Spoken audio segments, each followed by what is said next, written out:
Hello and welcome back to another Dare to Game video. Today we're playing Kingdom Come Deliverance 2 and we're doing another weapon guide. Today it's the top 10 best maces and or warhammers, so bludgeons I suppose. And we're going to be ranking these based on a number of factors, but primarily damage output. Obviously I consider things like durability and defense and weight, but really to a lesser extent than damage output.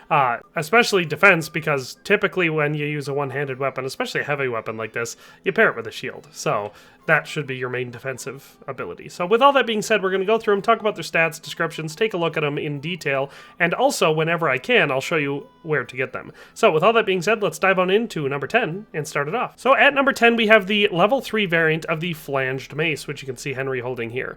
It says, a mace with steel flanges is a formidable weapon, yet it is still nimbler than a simple axe. It can crush and break bones even through quality plate armor. Minimum strength of 11 to use it, minimum agility of 5. It does 0 stab damage, 0 slash damage, and does 103 blunt damage. It has a defense stat of 106, durability of 112, it weighs 4.4 pounds, and has a price of 1,419.3 groschen. So taking a look at it outside, you can see it's a fairly normal medieval mace. This is kind of what I picture most when I think of a mace. So we have these metal flanges, and the idea with those being that obviously we want a big metal ball at the top for the weight, but if you have a single ball, that's less effective than these flanges because you really only hit someone if you're using it correctly. When you're making contact with them, you're hitting them with one, maybe two of these flanges. And that concentrates all of the weight and force behind the swing into a much narrower area. And if you know anything about how physics work, that means that you're going to cause a lot more damage in that one spot. It's the difference between, well, mass and velocity. Obviously, it's not a difference between, but it's a balance between them.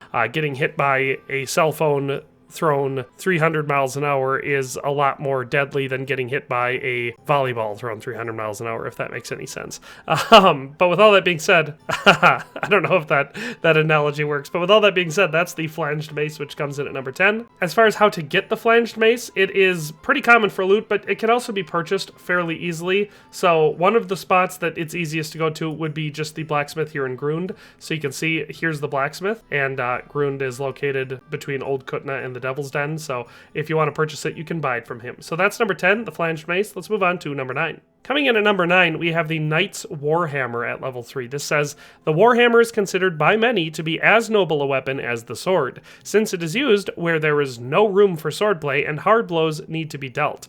The Warhammer is therefore designed to penetrate armor and crush bones in the heat of battle. Minimum strength of 8 to use it, agility of 2, does 0 for stab damage, 0 for slash damage, and has a blunt damage of 107. Defense of 114, durability of 158, weight of 7 pounds, and a price of 847 groschen. As far as the appearance of this one, it's a fairly stereotypical medieval warhammer, although it does look rather fancy. But you can see that we have a narrow front with spikes coming off the corners, or the corners coming to spikes, I should say, and then a longer pick-style blade at the back. So this is pretty normal for what a warhammer would look like. You do want to concentrate your force as much as possible, which we talked about with the Flanged Mace, and that's why the corners would come out to points like that, because that way you're putting all of the force onto those points, as opposed to the whole flat surface of the hammer, and we still have that spike at the back for dealing with unarmored, lightly armored, or trying to penetrate through different types of armor. So overall, visually, I think this one looks pretty good. As far as where to get your hands on this one, it can be purchased from the blacksmith at Trotsky Castle, and I believe also Takov, so both Blacksmith Radovan and Blacksmith Osina. But also here in the Kuttenberg area, you can purchase it in Grund from the Grund Blacksmith. So that's where you can get your hands on the Knight's Warhammer, which comes in at number 9. Let's move on to number 8. At number 8, we have the plain Warhammer. So this one is not the Knight's one, this is just the regular one. It says, a really heavy warhammer designed to break through knight's armor. It can take a lot, but one has to be skilled with it to make sure it serves him well. It is used with a shield in a hard melee battle where there is no telling what blow will fall where. Minimum strength of 9 to use this one, agility of 3, does a stab damage of 27, slash damage of 0, blunt damage of 107, defense of 114, durability of 129, weighs 7 pounds, and has a price of 874.4 groschen. As far as the appearance on this one goes, it's a lot like the last one in that it does look like a medieval warhammer. This one does have a little bit more to it. The front of it definitely is wider than usually you see in a warhammer. In fact, I'd say the whole size of it is larger than you typically see in a warhammer. But it's not inconsistent with some of the larger examples I've seen, historically speaking. We've got reinforcement on the haft, both down at the handle area and up near the top. And of course, we do have a stabbing point at the top, which is great and makes this one of the more unique bludgeons in the game for that ability. Overall, definitely pretty cool looking, at least in my opinion. As far as where to get your hands on this one, again, we're going to be going over to the weaponsmith in Grund here. He sells it. It probably can be purchased elsewhere, not to mention found all over the place, but why broke if it ain't, why fix it if it ain't broken? So you can purchase it from the blacksmith in Grund. But that's the Warhammer. Let's move on to number 7. And number 7, we have another mace. This time it's the heavy mace. It says, a mace with steel flanges is a formidable weapon, yet it is still nimbler than a simple axe. It can crush and break bones even through quality plate armor. So pretty sure that's the same exact description as the flanged mace.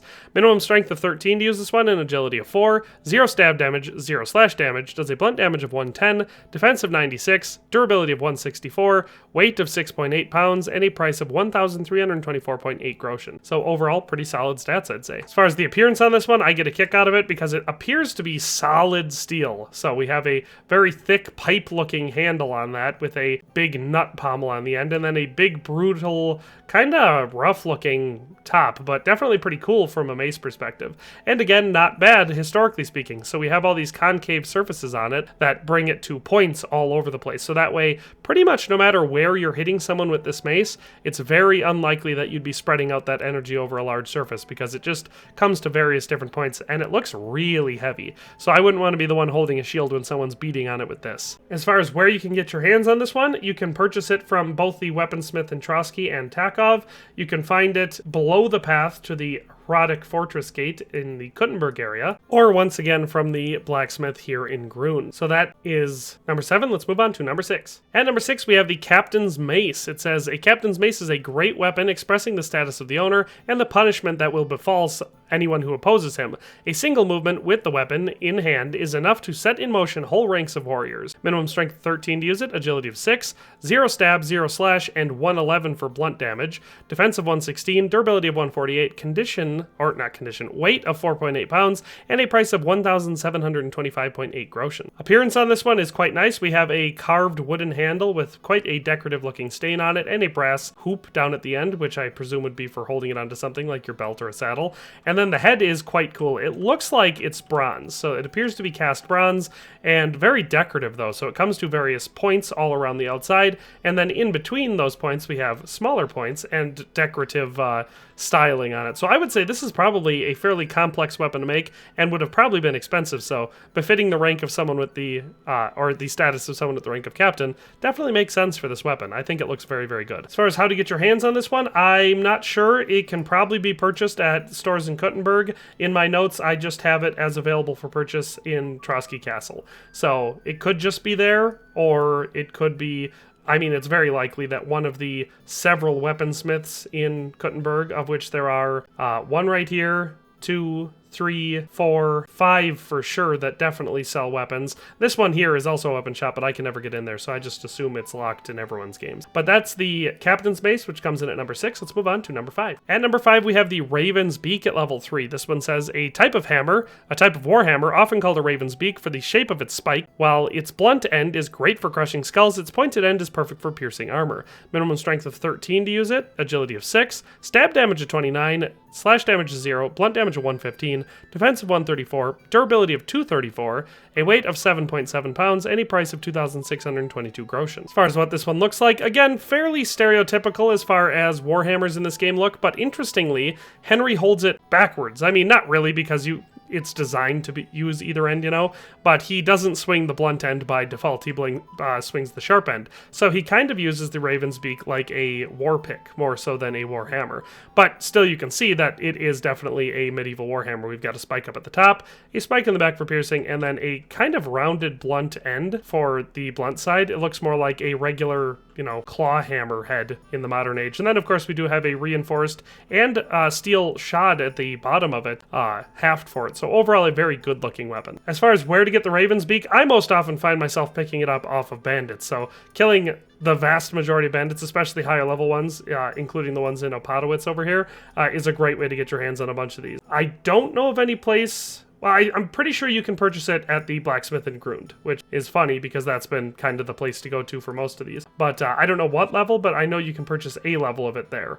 Other than that, like I said, best way to get it is just to seek out high-level bandits and kill them for it. At number 4, we've got another one of my favorites, the Ornate Mace. This one says, a mace with steel flanges is a formidable weapon, etc., etc., etc. So the same description we've gotten for most of the maces so far. Minimum strength of 15 to use this one, agility of 7, stab and slash damages of 0, blunt damage of 119, defense of 126, durability of 215, weight of 5.3 pounds, and a price of 3,104.3 groschen. As far as what it looks like I said, I quite enjoy this one. It looks fairly simple on the outside, but you can see we have a really decorative handle with sort of a black steel and what looks like a brass overlay. That looks very cool. Then, of course, we have a, I believe, hexagonal wood haft for most of it, which is cool, and definitely a detail that's not necessary, but it is interesting. And then for the head, you can see that down below the head on the haft, we have more metal reinforcement there with that same style as the handle, which looks cool. And then the head itself is, once again, one of the several stereotypical mace or flanged mace style heads. You can see it's not pointed or anything, but it definitely still has those flanges to concentrate our force when we're hitting someone with it. I believe a version of this can be purchased from the weaponsmith here in Grund. Other than that, I've found this one a couple times on high-level bandits, but I don't have a better location for that. There's probably a treasure location that leads to it, so if you haven't already, check out my treasure maps that I've made for both maps. They do help you find a lot of valuable stuff. But that is number 4. Let's move on to number 3. At number 3, we've got a fun one, the Lavish Warhammer. This one says, the Warhammer is considered by many to be as noble a weapon is the sword. So we once again have that same description, so I'm not going to read the whole thing again. It says a minimum strength of 14 to use it, agility of 2, stab and slash damage of 0, blunt damage of 124, defense of 155, durability of 160, weight of 7.7 pounds, and a price of 1,495.1 gross. As far as appearances on this one, it's one of my favorite looking ones just because it looks so fancy. We've got a red painted haft on it that has like gold leaf painted onto it. It is shod down at the bottom. Overall, it looks just really cool. Reinforced up at the top, and then we've got this really decorative looking head to it. So the long spike at the back, which we're used to, the Warhammer at the front, which comes to our tips in the corners, which is good, and it all appears to be coming out of, I don't know what that is, a dragon maybe? Maybe a frog? Not sure. It appears to have wings. That's why I said dragon initially. But it's quite lavish. So I definitely like this one. As far as Warhammers in the game go, I think this one looks really cool. So that's the Lavish Warhammer. Comes in at number 3. As far as getting this one goes, again, I think you might be able to purchase a version of it from the blacksmith in Grund, but other than that, there's probably one of the weaponsmiths in Kuttenberg that sells it. I wish I could be more specific with this, but my notes that I took for all of the weapons were vague as far as the locations go, just because it seemed like you could get them everywhere. Our runner-up at number 2 is the Trollbane hammer at level 3. This one says a hammer made for killing trolls. These monsters are said to hide under bridges and ambush unsuspecting travelers and caravans, or maybe it's just an excuse for bandits. Minimum strength of 15 to use this one, minimum agility of 5, stab and slash damages of 0, blunt damage of 128, defense of 124, durability of 213, weight of 10.3 pounds, and a price of 1,063.9 groschen. Appearance on this one is just a slightly better looking version of the Knight's Warhammer, in my opinion. Like, it's very, very similar, but I think it looks a little beefier. Could just be me, though. Dark haft, reinforced most of the way down, and then a stereotypical medieval Warhammer head with a spike on the back, and of course, our front end coming 2 points at the corners. So, all around, not a lot to complain about here. Pretty solid looking weapon. This one I can actually help you find because it was so unique that I actually jotted down the location when I picked it up. So, if you want to find this one, you're going to be heading down to the Danemark fast travel spot. It's up above Malashov and below Bylany here. So, from Danemark, if you go up this main road, up towards the charcoal burners camp here, and you find this bridge here. I can't remember if it was on the bridge or under the bridge, but I made the note in my head and then wrote it down later that it was a Trollbane's hammer that I found on a bridge or under the bridge. I think it was under the bridge. But that is where you want to go to find this. So if you want to pick up this one, you can actually just go there and get it. It's this bridge right here. So that's the Trollbane hammer, which comes in at number 2. Let's move on to number 1. And at number 1 for the best Warhammer / mace in the game, we have the Ramhead hammer. It says a masterfully made Warhammer with a ram's head shaped hammer that excellently smashes skulls and penetrates armor. The mercenary commander Andrew earned his nickname thanks to this weapon. Has a minimum strength of 17 to use, minimum agility of 6. It does 0 for stab and slash damage, but does a 133 for blunt damage. Has a defense stat of 134, durability of 234, weight of 11.1 pounds, and a price of 1,380.5 groschen. As far as what this one looks like, it's fairly basic in most of its construction. It's just the ram's head that looks cool. We have a square haft for this one. It is protected most of the way down with steel cladding on the side, which I like. On the top, we do have a small point for stabbing, a big stabby pick thing on the back, which is great. And then, of course, our main point is the hammerhead on it is a ram's head, which is obviously quite cool and decorative. As far as how you get this one, I'm struggling to remember where it was, but there was a camp with a bunch of Andrew's mercenaries in it that I took out. Yeah, and for the life of me, I can't remember where it was. At first, I was thinking it was up here by Sukdol, like one of these poachers' camps or something, but no, maybe it was over here. Could have been right here by Raborsh. I don't remember. I wish I remembered. I didn't jot it down, but that's where I got it from, was from the camp where you'll find, I don't remember if you find Andrew there, but you definitely find Andrew's mercenaries there. And you kill all of them and one of them has it, or it was in the chest, something like that. Maybe look up where to find Andrew's mercenary camp. I wish I could be more helpful, but I don't remember where it was. But that's all for our top 10 best bludgeons, Warhammer / Maces. Hope you enjoyed the video, but that's all for today. We'll see you next time. Thanks for watching another Dare to Game video. If you liked this video, please leave a like and a comment. If you haven't already, be sure to subscribe to the channel. If you like my content and would like to support this channel, consider becoming a member today for as little as $1.99 a month. It makes a huge difference. But in any case, thanks for watching and have a nice day. I'll see you next time.